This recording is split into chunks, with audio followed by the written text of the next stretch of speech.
Ya está todo preparado para empezar el partido en la casa de los Gutiérrez con IKEA. Atrás está el sofá Civic, con diferentes covers para hacer match con cada selección. En el medio, los vasos Lodrat, repartiendo bebidas por todo el campo. Calentando por si viene alguien extra está la silla plegable Gunde. Y arriba, Ostaval, la coffee table de 2 alturas marcando un gol con cada snack. Visita IKEA y logra crear el line-up ganador para disfrutar del fútbol en tu casa. Con buena calidad y buen precio. IKEA, sueña sin medida. Ser podcast.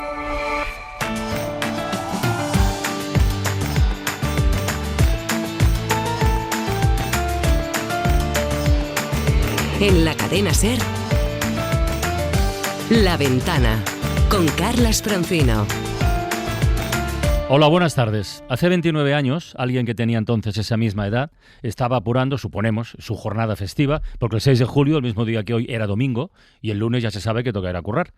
Pero este hombre no sabía, no podía saber, que no iba a terminar vivo la nueva semana que estaba a punto de empezar. En la madrugada del domingo 13 le dieron oficialmente por muerto. ¿Qué ocurrió? Bueno, podríamos estar hablando de, no sé, una desgracia de esas que pasan de manera repentina, un accidente de tráfico, un infarto, una infección, una mala caída, pero no. No fue nada de eso. Resulta que alguien había decidido matar a ese hombre, secuestrarlo primero, activar una cuenta atrás de 48 horas y plantear unas exigencias tan absurdas para liberarle que no dejaban apenas ningún resquicio para la esperanza. El hombre asesinado se llamaba Miguel Ángel Blanco. Era concejal del Partido Popular en Ermua, en Vizcaya. Es bastante probable que si alguien está escuchando la radio ahora mismo y tiene menos de 30 años, es posible que no haya oído hablar nunca de él, lo cual refleja uno de los problemas más serios, más graves que tenemos en este país, que es la desmemoria. Porque eso hace que también se olvide, o se pueda olvidar, que no hace tanto existía una banda terrorista que mató a más de 800 personas, que esa página, la de ETA, afortunadamente la pasamos hace tiempo, la pasamos con luces y sombras, porque tantos años de barbarie y de miedo y de silencios no se borran de un día para otro, pero la pasamos. ETA ya no está, pero lo que nunca imaginaron ellos, los asesinos de Miguel Ángel Blanco, es que ese crimen marcaría el principio de su final. Es verdad que pasarían todavía otros 15 años antes de que los terroristas dejaran las armas, pero ese fue el punto de inflexión. Por eso tanta gente recuerda dónde estaba en ese momento, cuando ETA secuestró y decidió matar a Miguel Ángel Blanco. Me acuerdo perfectamente de dónde estaba. Solamente en momentos de enorme conmoción, en episodios muy graves, podemos decir esa frase. Me acuerdo perfectamente. Quisiera que fuese la última vez que tuviésemos que salir a la calle. Me paren ya de una vez, que ya está bien. Que no hay derecho a esto si te da vergüenza decir que eres vasca. Pero tenemos un dolor interno que por... Yo no puedo, Casiola. ETA ha vuelto a secuestrar. Amenaza con matar al secuestrado en 48 horas. La víctima, Miguel Ángel Blanco Garrido. El Cuerpo Nacional de Policía y Guardia Civil establecían un centro de crisis en la comisaría central de un secuestro vuelve a sobresaltarnos. Miguel Ángel Blanco. La banda terrorista ETA, como seguro que ustedes ya conocen, ha planteado un todo o nada al Estado en forma de secuestro, con amenaza de muerte y con plazo de vencimiento completo. Porque a que te acuerdas perfectamente dónde estabas cuando lo de Miguel Ángel Blanco. Acabamos de escuchar el arranque de Miguel Ángel Blanco, las 48 horas que lo cambiaron todo, un documental que se estrena el próximo viernes en Netflix y que han dirigido nuestro John Sistiaga. John, buenas tardes, amigo. Buenas tardes. Y Juanjo López. Juanjo, bienvenido, ¿qué buenas tal? Tardes. Oye, agarremos el guante por lo primero que plantea el documental. Por cierto, Isaías, Marta, buenas tardes. Hola, buenas tardes. ¿Dónde estabais? ¿Dónde estabas tú, John?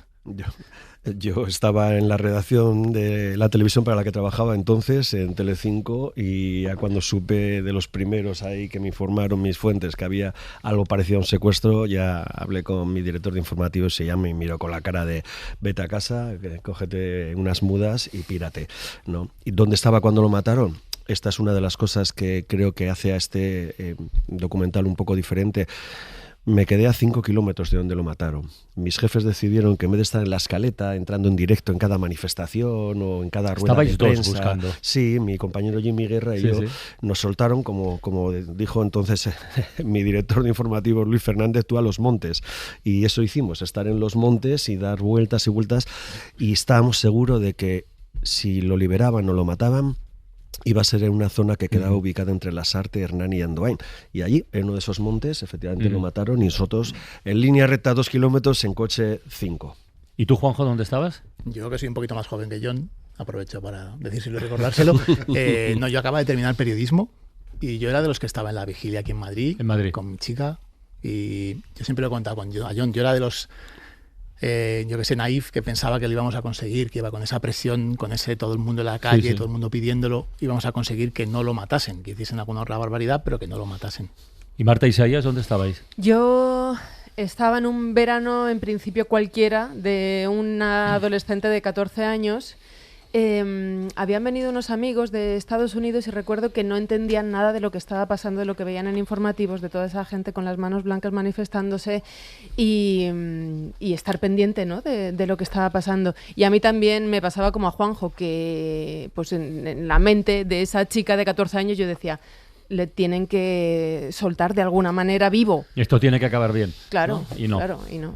¿Y tú, Isaías? Yo, cuando se produjo la noticia del secuestro, estaba aquí en la radio, y a partir de ahí estuve de vigilia permanente viendo la televisión y viendo a los compañeros que estaban en el monte, en el hospital, en las calles, contando lo que pasaba. Y en mi circunstancia personal, periodísticamente, fue un verdadero shock, porque veníamos de la alegría de la liberación de Ortega Lara. Había pasado 9 días días solo. Antes. Sí. Este había sido un gran triunfo contra ETA, y de repente entra ETA, nos plantea esta disyuntiva. Y en lo personal, yo me cansé un 14 de julio en Torrecaballeros, y todos los 14 de julio, sagradamente, íbamos a comer allí. Por supuesto, lo primero que hicimos fue anular esa comida. Estuvimos el fin de semana pendiente, y el 14 de julio estuvimos en una gran manifestación que se hizo aquí en Madrid, cuando ya la noticia de la muerte. Bueno, hay la historia de una boda en el documental, en el documental, que era el mismo día. Era el mismo día. Sí, bueno, hubo dos bodas. Y baja con el traje de novia a sumarse a la manifestación. A sumarse con sus zapatitos de raso en la mano, un perrito que le habían regalado en la boda, y la chica decidió, la boda no podía seguir, y todos sus familiares, la mayor parte venían de Badajoz y también de Galicia, salieron todos a manifestarse. Es curioso que a la generación que tiene más de 35 años en España le dices fechas que recuerdan y te dicen enseguida el 11M, el 11S, los más mayores decimos el 23F también, y luego dices lo de Miguel Ángel Blanco, porque no eres capaz de fecharlo entre el 10 y el 12 de julio, ¿no? Pero sí que te acuerdas de aquellas fechas. Y haciendo este documental me he dado cuenta que de otra cosa, que todo el mundo sabe dónde estaba, y todo el mundo tiene una percepción de que se hizo el silencio cuando escuchó la noticia. Hablando con mi hermana Necane hace 2 días, me decía, sí, hasta la radio se paró. Yo le decía, no, Necane, esto es un recuerdo inducido, la radio no pudo parar, pero todos tenemos una sensación, nuestro cerebro colectivo colapsó. Cuando se supo la noticia de aparecido un hombre con 2 tiros en la cabeza, y durante unos segundos hemos borrado todo lo que pasó y lo hemos convertido como en silencio, como en un gran duelo generalizado, ¿no? Yo es que tengo la sensación de que la estrategia de ETA se volvió contra ellos como un boomerang, ¿no? Esas 48 horas criminales, que son una amenaza de una mafia, sencillamente. Usted me da esto o yo lo asesino. Sirvieron para que todo el país conociera a la víctima muy bien. Claro. Antes de matarla. Antes claro, de matarla. Porque siempre veíamos un atentado y quién era, qué había hecho. Cientos ¿A qué se dedicaba? Cientos de nombres que un poco nos resbalaban, porque claro, existía la frontera del desconocimiento. Aquí no, al final, cuando ETA asesina, Miguel Ángel Blanco ya era alguien para todos nosotros. A pesar de que era el gran desconocido, era un concejal desconocido del que nadie sabía. Era un don nadie, era un don nadie, pero ese don nadie éramos todos somos don nadies mayormente, ¿no? Pero ya sabías que era el batería de un grupo que tocaba en bodas y tal, y en bautizos, que le gustaba Los Héroes del Silencio, pues que iba a tomar calimochos los fines de semana al mismo garito de Hermoa, ¿no?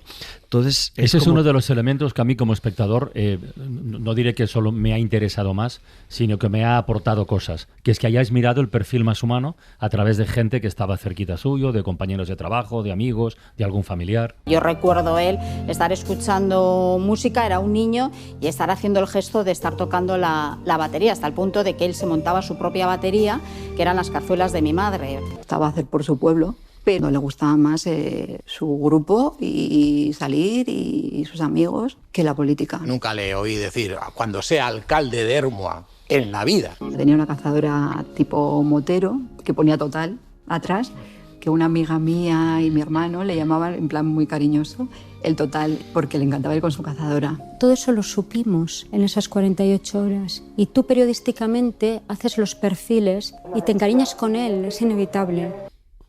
¿Cómo ha sido para vosotros volver a esa esfera más personal, más íntima de Miguel Ángel Blanco? Yo creo que ahí, cuando pensamos en cómo contarlo... ¿vale? Claro, porque en 2026, claro, ¿qué aportamos más? Sobre todo era el tono que queríamos darle, y el tono teníamos muy claro que tenía que ser un tono de piel. Gente que hubiese estado ahí esas 48 horas como estuvo Jon y que compartieron con él toda esa historia, pero sobre todo que hablasen la gente no desde el punto de vista... Pues cuando hemos hablado con Jaime Mayor Oreja, con José María Aznar, no desde el punto de vista del ministro de Interior hablando con Jon Sistiaga, es Jaime hablando con Jon. Y eso creo que se respira todo el rato en el documental y lo hace como mucho más personal, lo hace como mucho más cercano. Se le ve muy afectado a Mayor Oreja, cuando recuerda que pide una estancia para hablar con tranquilidad con la familia, cuando ya ha ocurrido todo, bueno, y antes también, ¿no? Sí, bueno, al final, entre él y el entonces presidente Aznar son los que tienen que tomar una decisión, ¿no? Y esa decisión significa que Miguel, como le llamamos nosotros en todo el documental, está muerto. O va a ser asesinado si no ocurre nada extraordinario, ¿no? Pero era importante ese tono, es decir, esto es, si hay un true crime de verdad, este es un auténtico crimen, ¿no? A cámara lenta o en streaming, como diríamos ahora, ¿no? Pero no queríamos caer en los códigos de los true crime, no hay dramatizaciones, no hay reconstrucciones, o sea, está montado como en un formato thriller de manera muy descarnada y tú vas escuchando todo lo que va sucediendo en diferentes puntos de Euskadi o de Madrid a lo largo de esas 48 horas. Y para eso era necesario, uno, que tuvieran confianza en que este documental era una cosa seria. Para eso también, oye, la figura mía pues también supongo que ha ayudado, pero es que a muchos de ellos les conozco desde hace tanto tiempo que sabían que estas cosas las hacemos bien, ¿no? Había que convencer incluso a un coronel de la Guardia Civil o un comisario de la Policía Nacional que aparecieran sin uniformes. Decían, no, sin uniformes, nada de medallas, no. O sea, quiero al tío con el que yo me puedo o me suelo tomar cafés de vez en cuando y quiero que me lo cuente como me lo sueles contar tú, ¿no? Y hay dos enganches generacionales que me parecen muy importantes en la narrativa, que son los de Jon Sistiaga y los del Rey, que tenían la misma edad que él cuando fue secuestrado y asesinado y que ahora los vemos, ¿no? Porque esto yo creo que para los jóvenes es muy importante. Este es un documental en color.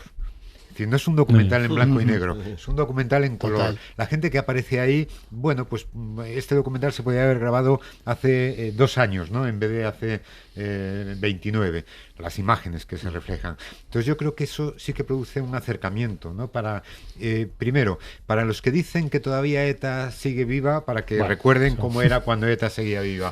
Y para los que creen que lo de ETA fue, no, lo de ETA fue pues lo que cuenta este documental. Todos nos acordamos de dónde estábamos, qué hacíamos, qué sentíamos. Pienso en aquello y me entra la misma tristeza y la misma indignación. Esto ya es chafardería directamente, pero lo de gestionar una entrevista con el Rey, no es algo muy frecuente, que digamos, ¿no? Pero es verdad, bueno, lo del nexo de edad que no es nada frecuente, de hecho es la primera vez que el Rey habla en un documental, ¿no? Y nos costó, bueno, las cosas en Palacio, pues eso, suelen ir despacio, pero en esta ocasión la verdad es que fueron bastante fluidas, porque entendieron lo que queríamos contar y cómo lo queríamos contar. Y luego el enganche de que efectivamente yo estaba en aquel funeral, en aquel cementerio en Ermua, viendo al entonces príncipe Felipe, que le veía el tan alto que supimos luego que había sido un problema de seguridad para Atucha y Mayor Oreja, de que viene el príncipe, pero ¿cómo puede ser esto si acabamos de tener un muerto, ¿no? A ver si va a pasar otra cosa, ¿no? Y le vi, fíjate, yo tuve la sensación le vi como desvalido, le vi como... Ahora, y en esta entrevista que dice que efectivamente fue su primer gran acto público, que ya había ido a algún funeral o algún evento institucional, pero sentir la cercanía, la impotencia junto a una familia y todo un pueblo de, tío, estos se han pasado 3 pueblos, ¿no? Era la primera vez. Tenía 29 años, él también, como Miguel cuando fallece, han pasado 29 años y a partir de ahí fuimos iniciando un poco una relación de cómo queríamos contarlo y lo entendió. Y lo entendió perfectamente. Y bueno, pues fuimos muy bien tratados en la Zarzuela, francamente. Sí. O sea, esto es en su propio despacho, ¿no? Y bueno, esto ya entra en el terreno del chascarrillo, pero la reina fue una anfitriona espectacular con nosotros porque estábamos en su casa. O sea, no era tanto reina como aquella antigua periodista, claro, que tiene curiosidad, que dice, pero ¿y de cuánto van a ser los cortes? Porque, bueno, a ver si se va a alargar mucho y tal, y venga, vamos. Y se sentó con el realizador a ver cómo estábamos pinchando, así con una curiosidad como muy cercana. Le gustó mucho cómo lo hicimos. Y también tengo que decir que Su Majestad el Rey se presentó 2 horas antes de la entrevista allí. Digo, Majestad, esto es a las 12 y son las 10. Y dijo, joder, pues es verdad, me he venido un poco pronto, pero es que tengo que trabajar.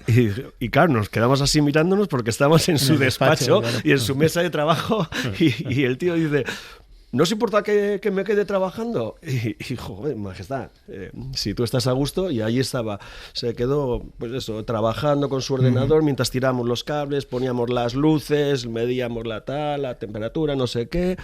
Pero fíjate que también él entró muy bien en ese tono del que hablábamos antes. Él no está hablando, siempre tiene ese peso de ser, obviamente, muy diferente, el rey de España, sí. Y está hablando la Casa Real, pero está muy cercano. Y luego incluso, fíjate lo que decía yo, o sea, es que nos trataron, o sea, todo fue mucho más fácil que lo que pensábamos que podía ser una vez que entrábamos ahí dentro. Y yo creo que eso fue bastante sorprendente para todo el equipo porque estábamos todos ahí en casa. Y esa cercanía de Felipe VI conecta muy bien con la imagen del príncipe que en una situación como aquella habló a calzón quitado, sin papeles. Sí. No hizo un discurso institucional, sino que sencillamente transmitió lo que un príncipe en aquel momento pues tenía que transmitir. De hecho, yo creo que ayuda a que haya participado en esto, ayuda a que él siempre ha estado como muy cercano a las víctimas, cercano también, a las víctimas, ¿no?, del terrorismo. Era un tema en el que si el rey de España iba a hablar por primera vez en un documental, como ha dicho John, este era el documental para hacerlo. Por cierto, qué momento, y yo se lo recordamos todos los que estuvimos allí, qué momentos de confusión cuando se revela que ha aparecido un hombre que finalmente se confirma que es Miguel, con 2 tiros, pero que está vivo, ¡Sigue vivo! ¡Sigue vivo!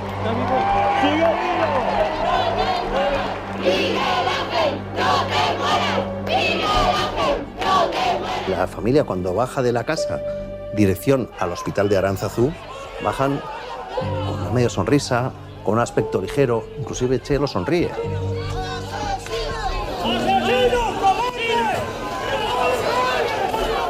Pues yo recuerdo bajar, la gente gritando asesinos, asesinos, y yo recuerdo la imagen de decirle, no, que está bien, que está vivo, que está bien, que tiene un tiro superficial. Entonces nos montamos en ese coche y para mí fue el trayecto más feliz de mi vida. Ese momento es tremendo porque después llegan las noticias reales, llega todo el testimonio del médico que le atiende, que van intentando, sabemos que no tiene remedio, pero a veces la ciencia te da sorpresas y lo van probando todo. Pero bueno, lo que queda después y que conecta con el título de este documental, que está muy bien elegido porque ahí precisamente cambió todo, eso es una verdad como un templo, es lo del llamado espíritu de Hermua, que el alcalde de Porquel entonces, Carlos Totorica, encarnó en su momento con una fortaleza impresionante y que tiempo después aún analiza porque eso, tal como decía él, a ETA no le iba a salir gratis. Que teníamos muy claro que ETA era una amenaza para la vida de Miguel Ángel y que era también una amenaza gigantesca para nosotros mismos, para nuestra vida y para nuestra libertad, porque algunos estábamos muy hartos del silencio, de la resignación y de que nos humillara ETA, ¿no?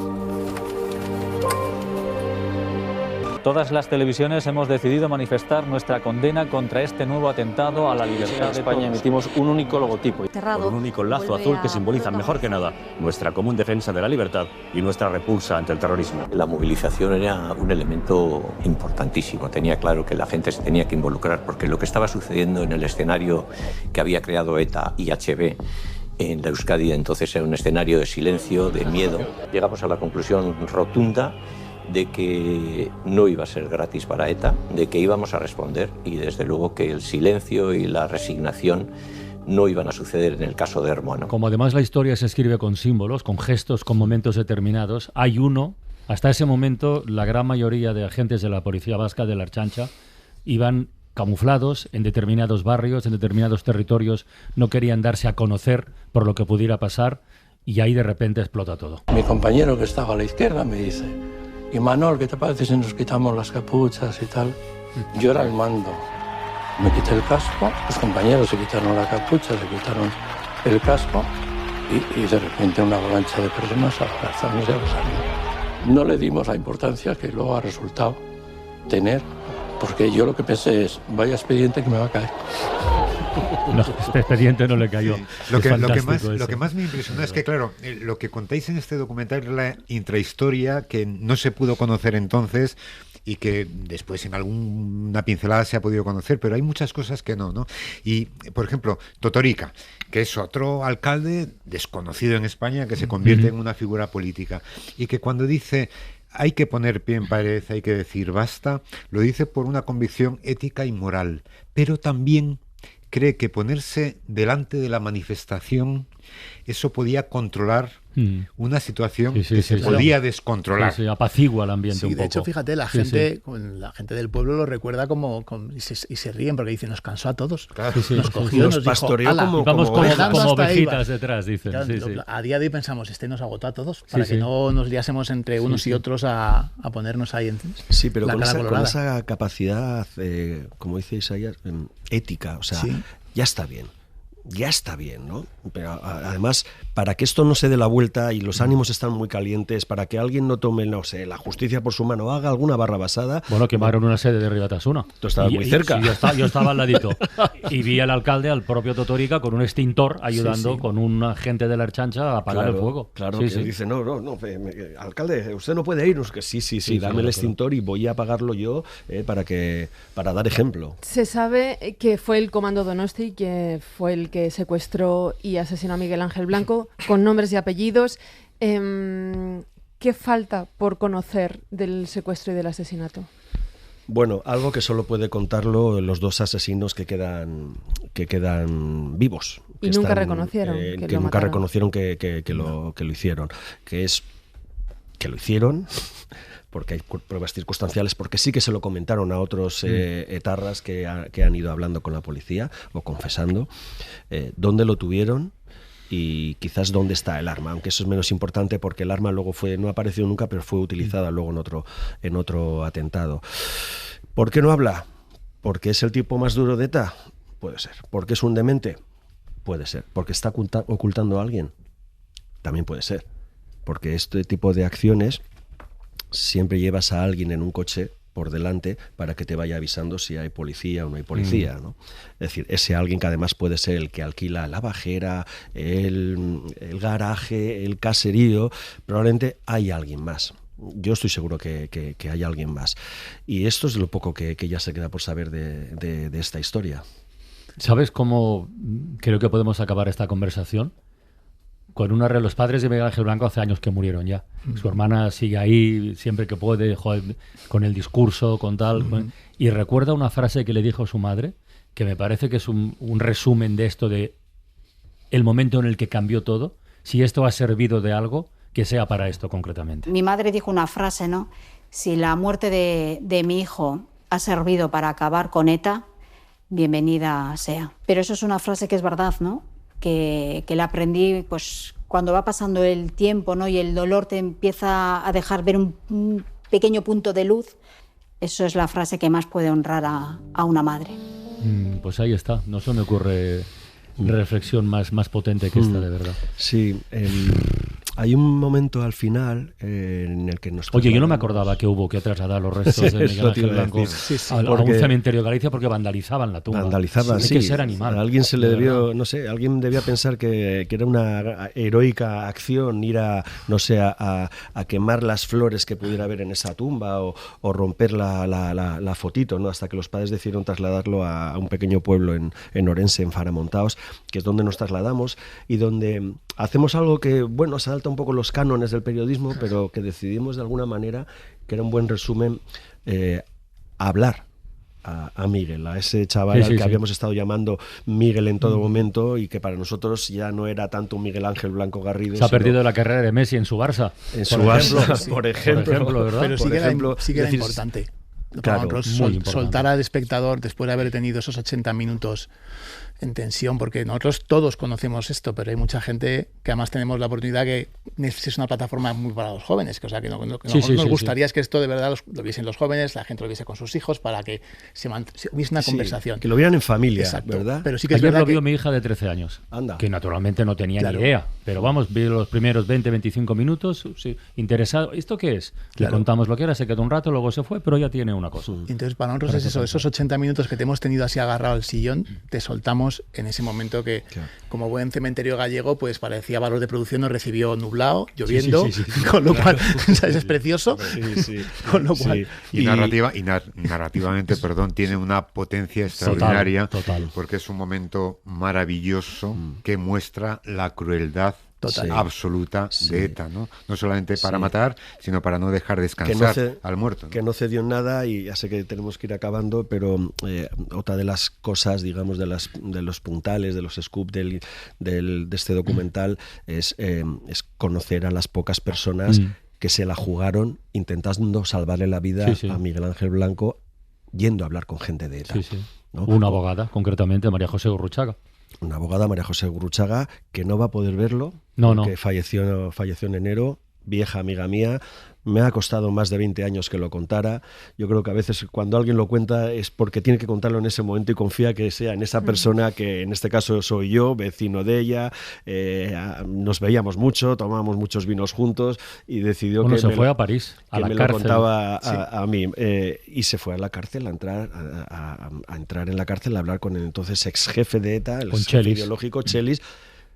Pero, y esto es lo que también hace el documental, te damos todos los datos que conocemos y te los ordenamos, ¿vale? Desde una cierta neutralidad, que es la que tenemos que hacer, pero ahí se quedan, ¿no? Pero que ella entrara a hablar es porque, como dice ella, ¿de qué voy a entrar yo en una cárcel en París, en La Chanté, si el ministro francés del Interior no ha sido avisado por su colega Mayor Oreja, que lo reconoce, que le avisó, por si acaso? Aznar no lo reconoce en el documental. Pero dice que si es verdad lo que yo le pregunto, pues que igual pero se le entiende todo. Se le entiende todo. Pero además había algo más ahí. Había algo más, que esto es a buen entendedor. Y si no hay buenos entendedores, para eso estoy aquí, para decirlo. La entrevista era solo con Chelis, que era el amigo de la infancia de esta abogada.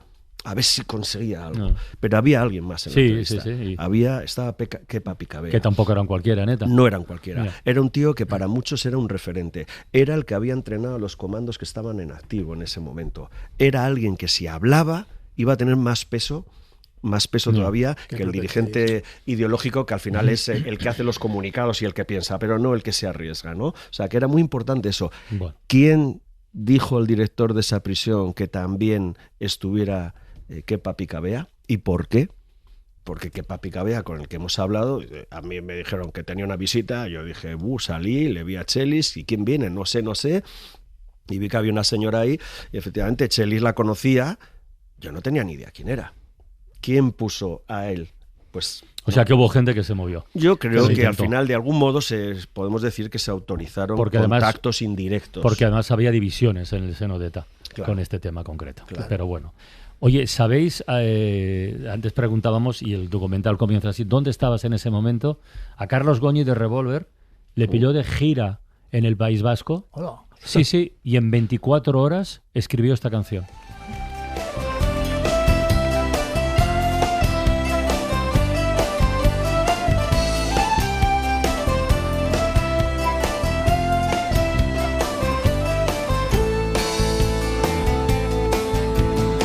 Amenazaba más tormenta y la tormenta no se hizo de rogar. Aunque más de uno creyera en los milagros, el que más y el que menos no sabía qué apostar. Porque el tiempo es el tiempo y él decide cómo, dónde y cuándo quiere descargar. Y a las 4 cayeron 2 rayos, segando de cuajo otro árbol más. Y cayó hasta calarnos los huesos, y cayó fría y sin compasión. Una lluvia violenta y salvaje hasta hacernos dudar de si existe Dios. Y cayó hasta calarnos los huesos,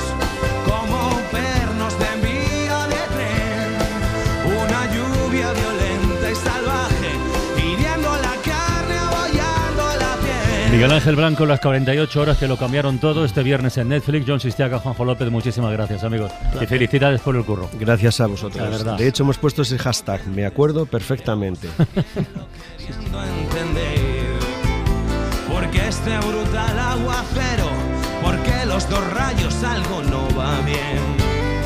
Y si no hay nadie que pueda detener la tormenta que nos moja sin parar, usaremos nuestra fuerza tanto si está mal o bien para estar secos por siempre de una vez. La Ventana, con Carlas Francino.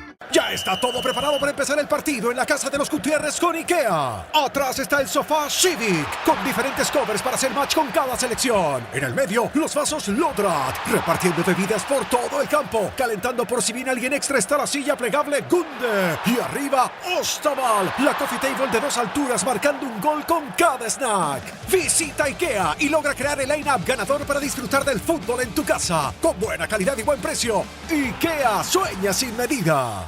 Hoy es lunes, el último lunes de la temporada para conocer proyectos revolucionarios.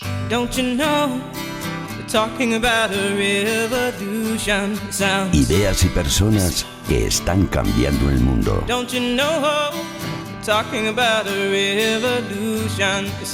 Los revolucionarios, con Pipo Serrano. Que sepas, Pipo, buenas tardes, buena tarde. Buenas tardes. Que Sistiaga ha decidido quedarse y dice, no, ya me quedo, ya total. Que estoy aquí los lunes con Pipo, yo también quiero participar. Ya era hora que me tenía abandonado hace días, que no estuvo la semana pasada. Es verdad, es verdad. Oye, y me quedan un montón de revolucionarios. Esto de que se nos acabe hoy la temporada me da una rabia. Me digo, tengo la vida hay que descansar un poquito. Sí, descansamos. Seguir haciendo acopio de información. Eso es. Tengo cartera. Hoy ¿qué palo tocamos? A ver. Pues hoy, mira, voy a ir a por John, que me sirve siempre de conejillo de indias. Sí. John, tú normalmente... Hoy estoy crujientito, ten cuidado. No, y tengo unas ganas de ver este docu del que hablabais que no buenísimo, sabes. De verdad. Pero escúchame, ¿tú cómo te desplazas habitualmente? ¿Cómo vas a la radio? ¿Cómo vas de casa a la radio o al curro, a donde sea? ¿Vas en metro, vas en bus, vas en bici? ¿Cómo? ¿En coche, Fíjate, en moto? por aquí los lunes suelo venir en coche, aunque habitualmente me muevo en metro. Pero bueno, por otras cosas que tengo que ir haciendo después, me conviene venir en coche. Vale. Bueno, yo cuando la semana pasada preparaba la entrevista de nuestro invitado de hoy, a mí me hacía pensar que en 4 días esto puede cambiar y ya el coche lo dejas aparcado y el metro también, porque yo mientras me lo contaba no podía dejar de pensar en unos dibujos animados que igual nos suenan. John igual es mucho mayor que yo, pobre, pero no tanto, que es broma. Oye, mucho mayor, pobre. Es la segunda vez que... Llego a saber, no me quedo. Escucha, a ver si te suena.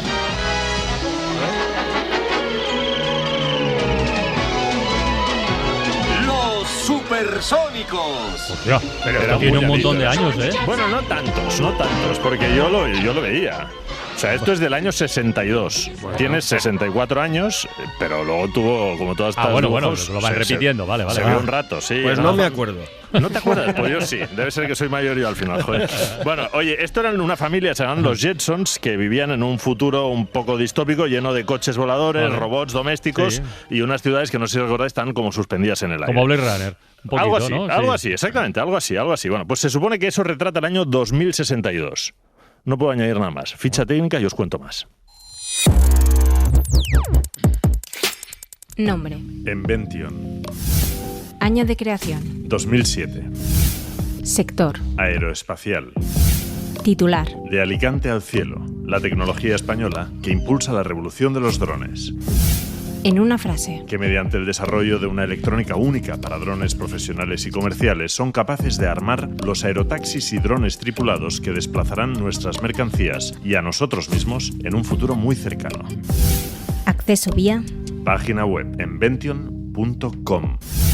Inversores. Aunque han sido autosuficientes desde sus inicios, levantaron 7 millones de euros en una única ronda de financiación para acelerar su crecimiento. Desde hace 4 años cotizan en la Bolsa de París y actualmente cuentan con una valoración superior a los 200 millones de euros.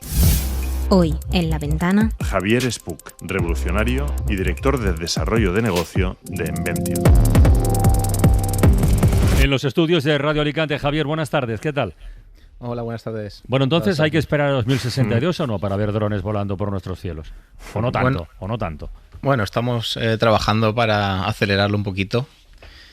Y bueno, esperamos que de aquí a 5 años podamos empezar a ver eso es un muchito, eso es un muchito. El tema de taxis, por ejemplo, los aerotaxis, transportando a personas, ¿esto en 5 años lo podemos estar viendo ya, de verdad? Sí, a lo mejor no extendido a nivel global, pero sí empieza ya a haber algún proyecto piloto en alguna feria, en algún evento, y la idea es que poco a poco se vaya extendiendo. ¿Y se hace para rutas como las de Jon, por la ciudad, o para venir de fuera de la ciudad a la ciudad? ¿O cómo funciona eso? Sí, pues hay distintos segmentos donde se está desarrollando, pero bueno, la mayoría sería para eso, desde las afueras de las ciudades hacia el centro de la ciudad. Porque el tema mercancía sí que está más avanzado, ¿no? El uso de drones para transporte, sobre todo en Estados Unidos, creo. Sí, todavía no es algo que esté totalmente extendido, pero por ejemplo estamos trabajando con Amazon en Estados Unidos y ahí sí que están haciendo repartos todos los días de reparto de última milla, que se llama, que sería del centro logístico a casa. No, repartos, tú me dijiste 1000 al día, creo. Sí, 1000 al día están haciendo. Oye, ¿cómo son vuestros drones? Quiero decir, yo estoy imaginando un dron de estos no especialmente grandes, que veo como de usuario, digamos, ¿no? O no son exactamente así, o no solo así. Sí, bueno, nosotros en Invention no hacemos el dron en sí, nosotros estamos especializados en lo que es la electrónica crítica, que bueno, al final es el cerebro del dron. Y bueno, normalmente trabajamos con drones ya de cierto tamaño, que suelen ser de 25 kilos para arriba, y bueno, los más grandes pueden pesar 1 o 2 toneladas. ¿2 toneladas? Coño, pero eso es un avión, ¿no es un dron o qué es eso? Sí, es que al final también hay mucho proyecto de convertir aviones o helicópteros convencionales tripulados a dron. ¿Y qué diferencia hay entre un helicóptero pequeñito y un dron como para transportar a gente por una ciudad? Bueno, sobre todo en los proyectos estos de aerotaxi se está buscando mucho el que sea 100% eléctrico. También hay varios proyectos trabajando con hidrógeno o otras tecnologías, un poco por hacerlo limpio. Y bueno, se busca la fiabilidad del sistema y lo que es también optimizar los costes, ¿no? Porque al final los helicópteros convencionales son bastante caros, tanto de fabricar como de mantener. Y entiendo que ese cerebro del que vosotros dotáis, que ahí yo creo que es un poco la magia de Invention y lo que habéis generado, lo que permite es que esos drones sean autónomos, igual que hoy hablamos de coches autónomos, drones autónomos que despegan y aterrizan solos y que sean seguros. Sí, nosotros tenemos todos los sensores que necesita el dron un poco para posicionarse y toda la lógica que controla el sistema para llevarlo de un punto a otro. Entonces, un poco el objetivo es ese, tú le programas una ruta, una misión y este cerebro hace que sea totalmente autónomo. ¿Cuántos, perdona, Pipo, cuántos, a ver, el tema de la seguridad es que claro, si lo programas, los sensores, hay una mente humana detrás, pero no un piloto, digamos. ¿Cuántos, por llamarlos, pilotos automáticos hay para garantizar la seguridad? Pues si falla uno, que actúe otro. Bueno, nosotros en el autopiloto hemos sido pioneros en aplicar lo que es la certificación aeronáutica convencional a este sistema. Entonces, los sistemas que tenemos más seguros, dentro del propio autopiloto hay 3 autopilotos. De forma de que si falla uno, pues pasa el control al segundo. O sea, si el primero y el segundo no se ponen de acuerdo, ¿el tercero desempata? ¿Sería eso? Sí, hay uno que es el que hace de monitor y al final... dice, hasta aquí, amigos, decido yo. Bueno, no está mal. Esto es soberanía tecnológica en toda regla, ¿eh? En toda regla, además ellos la aplican en todas partes, porque vosotros tenéis más de una sede, no solo estáis en Alicante, ahora ya estáis en Estados Unidos y en Abu Dhabi, si no me equivoco, y producís localmente en cada caso, pero es que es lo que decíamos, Amazon, cuando se pone a liarse la manta a la cabeza con los drones y el reparto de paquetes, que no sé al final cómo lo hacen, pero confía en ellos, confía en vosotros.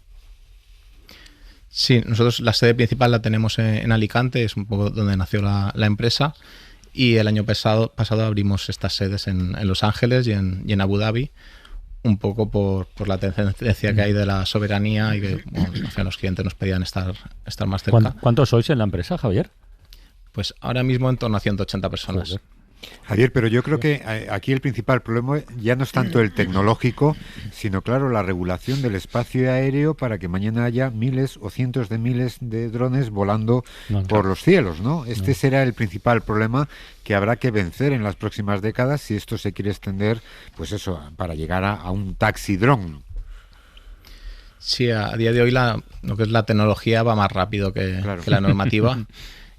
Pero bueno, la industria está empujando no solo en Europa, sino en otros países, para que salgan las leyes que permitan que operemos este tipo de sistemas. Claro, pero este año, perdona Marta, vamos hablando con distintos revolucionarios. Algunos nos hablan de estos satélites de baja latencia, otros de satélites un poco mayores, otros de cohetes, el otro. Quiero decir que al final efectivamente va a haber aquí una fiesta. Yo iba a decir justo que hay empresas gordas tipo Airbus que también confían en vosotros, y porque creo que una de vuestras partes fundamentales de la receta esa que hablábamos también es que habéis conseguido hacer algo minúsculo que costaba mucho hacer, es decir, habéis miniaturizado los elementos de ingeniería del cerebro. Sí, nosotros como en los orígenes empezamos con drones, que en ese momento eran más pequeños, siempre hemos dado mucho valor al que el sistema fuese lo más pequeño y ligero posible. Y bueno, eso nos ha llevado a desarrollar un sistema muy seguro aplicando todas estas normativas, y a la vez pues muy pequeño en tamaño, y eso pues nos abre muchas puertas. Hablando de que la tecnología siempre va antes que las normativas, quería preguntarte si dentro de la industria, los fabricantes de drones, os ponéis algún tipo de líneas rojas. Has hablado de responsabilidad social y de hacer una tecnología un poco más limpia. ¿Hay algún tipo de línea roja con respecto a el uso de este tipo de drones, por ejemplo, para defensa, para guerras? Sí. Bueno, al final, no solo la industria es un sector que está regulado en cierto modo. Entonces hay, pues dentro del sector hay tecnologías militares, tecnologías de doble uso y tecnologías que sí que se pueden usar libremente. Entonces, bueno, la propia normativa también lo limita. O sea, a ver, que me entere yo. Vosotros hacéis... que me entere yo, dice. Claro. El software que permite que determinados drones, en concreto de taxis, que todavía no existen como tal, o de transporte de mercancías, vayan del punto A al punto B en el tiempo requerido y por la ruta habilitada, ¿no? Eso es, tiene algún detallito más, pero sí. Ya me imagino. Sí, porque hacen incendios, agricultura. Claro, pues a eso. Zonas remotas. A eso voy, porque. Humanitario. Y estaba viendo la apertura de los informativos con todos estos incendios que ha habido.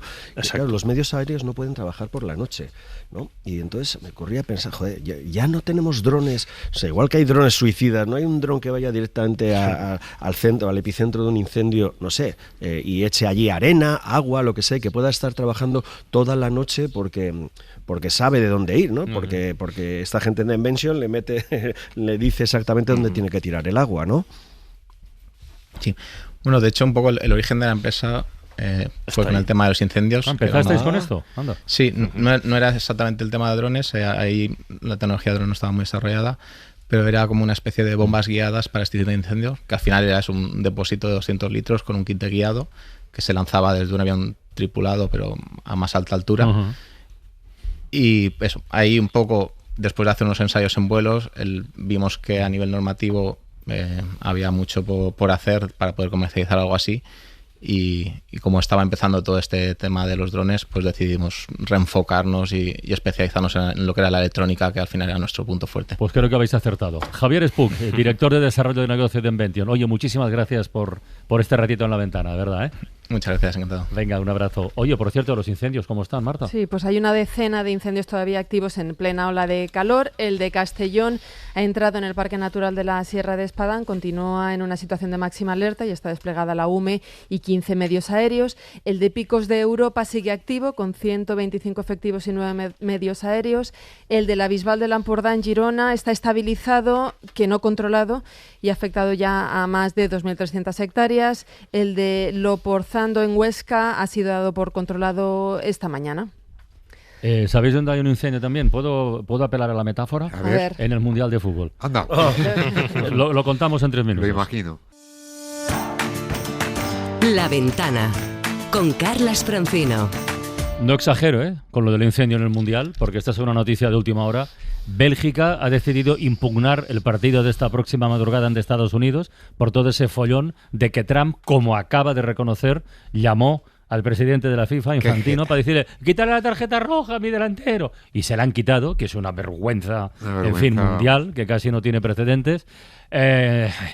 Antón Meana, Javier Herráez, buenos días, que son las 10 menos 5 ahí, ¿no? ¿Qué tal? Muy buenas. Os hemos convocado a los dos porque el otro día nos dio suerte esa conexión fugaz que hicimos antes del partido de España. Si queréis mantener el protocolo, por nosotros no hay ningún problema, ¿eh? Nosotros encantados. Nosotros creemos en esto también, sí. Claramente creemos en esto. Oye, qué follón con lo de la roja esta, ¿no? Tú eres muy futbolero, Carlas, es un escándalo sin precedentes. Por favor, de verdad. Tienen que entender los oyentes que hay una serie de normas en el fútbol. Por ejemplo, hay un sector del estadio, entre comillas minoritario, que profiere insultos racistas y se escucha. Te sancionan y te dicen, bueno, pero la sanción queda suspendida. No se cumple. Si usted consigue que en su estadio dejen de insultar, si usted consigue que su campo se convierta en un campo libre de insultos durante un año, la sanción desaparece. Tiene cierto sentido, ¿no? Es más importante que tú eduques a todo el estadio. Sí, digamos que sí. Cierto sentido, hay un sentido. Sí. Vale, ese es el motivo. La sanción, usted lo hizo mal, sancionado, pero se la suspendemos un año. Si en un año no vuelve a pasar y usted cambia la mentalidad de su gente, la sanción desaparece. Ahora bien, como reincidan, la sanción va a más. Vale, ese es el espíritu de la norma. No se inventa para que una tarjeta roja clara te la quiten de un partido a otro. Esto es adulterar claramente la competición. Que el delantero pueda jugar contra Bélgica, yo si fuera Bélgica no jugaría el partido. No sé cómo lo ves tú, Herrera, pero yo no saltaría al campo. No, yo creo que esa presión va a surtir efecto, porque claro, Infantino se ha echado las manos de Trump y evidentemente ahora tiene un problemón, porque Bélgica juega en FIFA, juega un partido FIFA de un mundial, y esta regla se la ha saltado evidentemente el presidente de la FIFA. ¿Esto ha pasado antes en algún mundial? En el 62, ¿verdad? Sí, pero no había tarjetas. Era una cosa verbal. Sí. O sea, no existía la cartulina amarilla como tal físicamente. Le pasó a Garrincha, lo contó ayer Iturralde en Carrusel. Sí. Y luego este año hay una cosa parecida. A Cristiano le expulsan y le tocaban 3 partidos de suspensión. 1 era antes del Mundial y 2 en el Mundial. Entonces, bueno, para que no se pierda 2 partidos del Mundial, le suspenden la sanción y puede jugar los 2 primeros partidos de la Copa del Mundo. Pero es previo al sorteo. O sea, no sabía contra quién iba a jugar, había mucho margen de tiempo, no es acción-reacción, no es que los belgas saben que les acaban de tomar el pelo y que el máximo goleador de Estados Unidos puede jugar un partido que no debería jugar. Realmente es un escándalo y el incendio aquí en Estados Unidos es enorme de manera mediática hablando, por supuesto. Bueno, hablemos un momentito de la España-Portugal. Venga, eso va, es. A ver. Hay que ganar. Hoy es el día de la prueba del algodón. Va a repetir equipo, si no hay ningún tipo de novedad en las últimas 2 horas y media. Va a ser Unai Simón, Pedro Porro, Cubarsila por Cucurella, Rodri, Pedri, Baena, Lamine Yamal, que está como loco por marcar, Dani Olmo, que cuando juega Olmo el equipo funciona muy bien, y arriba Oyarzábal, ese debe ser el 11, y España, que va a buscar ganar a Portugal, que hace un año, Francino, en la Liga de las Naciones y en los penaltis no ganaron el torneo, la única vez que perdió Luis de la Fuente. Que son muy buenos Portugal, tienen un equipazo. A ver, hay que ganar, es una evidencia. La pregunta era, ¿se va a ganar? Vamos a ganar, vamos a tener conexión el viernes por la tarde, vamos a ganar y tenemos otra conexión como esta el viernes en la previa en Los Ángeles, en la previa de los cuartos. Más fresquita que esta, pero bueno, estamos enfrente del estadio, que no es un campo de fútbol, es un estadio, el ATT, que se construyó hace 18 años y esto es una pasada, o sea, es una nave espacial, caben 70.000 personas y es impresionante, la verdad. 40 grados a la hora del partido, hacen 32 horas y son las 10 menos 2 minutos de la mañana. Yo estoy pensando que esto de la tarjeta roja, o sea, Trump no defrauda nunca, no defrauda a nadie, ha hecho lo que hace siempre. Porque defrauda es el otro. Infantino, claro. Que yo creo que Isaías había que buscarle un día la palabra del día, porque estoy viendo que en la RAE Infantino es infantil. Ya. Y se ha comportado así, de esa manera. De Trump ya tenemos trumpista, que es lo que hace en todo. En la política, en la Casa Blanca y ahora también en el fútbol, desde que le dan estos premios Nobel de la paz, bueno, ¿no? Secundarios. Claro, se lo da Infantino. Se lo dio el propio Infantino. Se lo está cobrando. Bueno, pues nada, compañeros, confiamos en vuestras habilidades como, no sé si esto es de astrología, quiromancia o de qué, pero si España gana hoy, mañana hablamos otra vez, ¿vale? Venga, todos los días. A cuidarse mucho. Abrazo. Sistiaga, feliz verano. Venga, hasta luego. Marta, Isaías, hasta mañana, ¿no? Mañana. Bueno, hoy tenemos final del concurso de relatos. Para no perderte ningún episodio, síguenos en la aplicación o la web de la SER, Podium Podcast o tu plataforma de audio favorita. Ya está todo preparado para empezar el partido en la casa de los Gutiérrez con IKEA. Atrás está el sofá Civic, con diferentes covers para hacer match con cada selección. En el medio, los vasos Lodrat, repartiendo bebidas por todo el campo. Calentando por si viene alguien extra está la silla plegable Gunde. Y arriba, Ostaval, la coffee table de 2 alturas marcando un gol con cada snack. Visita IKEA y logra crear el line-up ganador para disfrutar del fútbol en tu casa. Con buena calidad y buen precio. IKEA, sueña sin medida.